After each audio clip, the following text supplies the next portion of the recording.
Yo, it's your boy Dctree, and this is Dctree-Nation, the channel on YouTube that covers hoops and heroes. And today we're talking hoops, talking about San Antonio Spurs, y'all.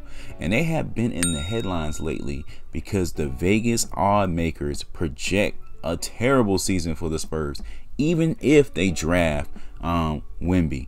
And I gotta tell you, man, it kind of rubbed me the wrong way. I said, wait a minute, wait a minute. Because if you think about the scope of what's happening right now, we're talking about the biggest prospect since LeBron James.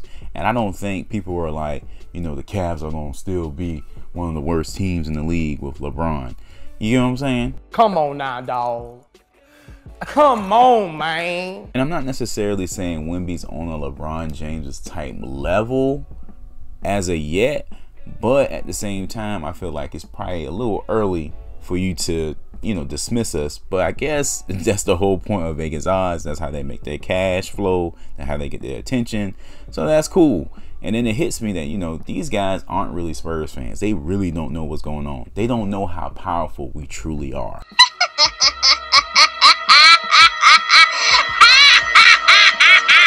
And if I'm being honest, that's totally on the Spurs organization. It's really their fault, man. We really did tank last season. And I think we tanked a lot more than people think. You know, if you're a casual fan or you're an expert that pays more attention to the Lakers and the other teams of the league, you probably didn't notice that the Spurs were really tanking pretty hard. Now, don't get me wrong. I've already said on the channel, hey, heck, they knew what they were doing. It paid off. We got Wemby. He's on the way. I love the buzz. I love the prospect. I love the energy that's in San Antonio. So kudos for the Spurs for doing that. But if you really look at some of the stats and some of the numbers like minutes and injury recovery dates and things of that nature, it's pretty clear that the Spurs tanked and made themselves appear to be worse than they really were. Now, don't get me wrong. Some of that could not be avoided. You know, obviously, Devin Vassell had an injury-prone season, you know, knee surgery, etc. But he did break out 19 points per game, expanded his assists, expanded his rebounds or whatnot. He only played in 38 games. That's wild. Imagine how better the Spurs would have been if he played in 30 more games, which is very acceptable. That's a whole different, you know, scenario. We might not even get Wemby if he's playing 30 more games, you know, and then he's only playing 31 minutes per game, which is up, I think, from last season. But when you take into account that we have no star player, no Murray, no Derek White, you know, the team is gutted, you would think he would get more minutes than that. Another way you can piggyback on that idea of minutes is that if you look at Keldon Johnson's minutes last season, they were not where they were supposed to be for where the team was.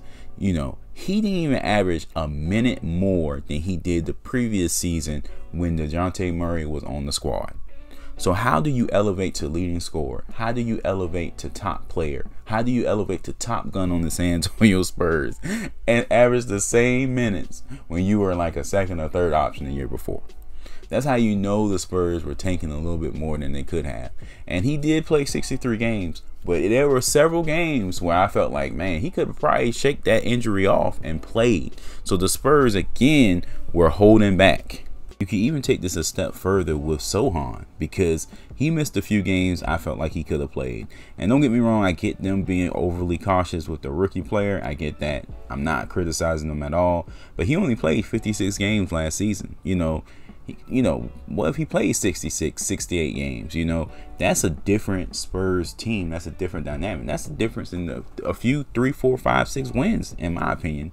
So when you factor all that and put that into account, the Spurs are in a better position than you think they are. And if you add someone like Wembanyama and he lives up to the hype, at least 67% of the hype, the Spurs could easily be a play-in team, or at least be right there. They're not going to be like the, you know, at the bottom of the league again. So the Vegas odds aren't correct in my opinion. You see what I'm saying? Don't get me wrong, they get paid to do that. You know, they didn't say they'll be at the very bottom, but you know, they do make it seem like they won't be significant. But don't be surprised if they are. All right, guys, that's it for this one. Let me know in the comment section how you feel about this. Were you surprised about the minute breakdown? I kind of was. All right, guys. Peace.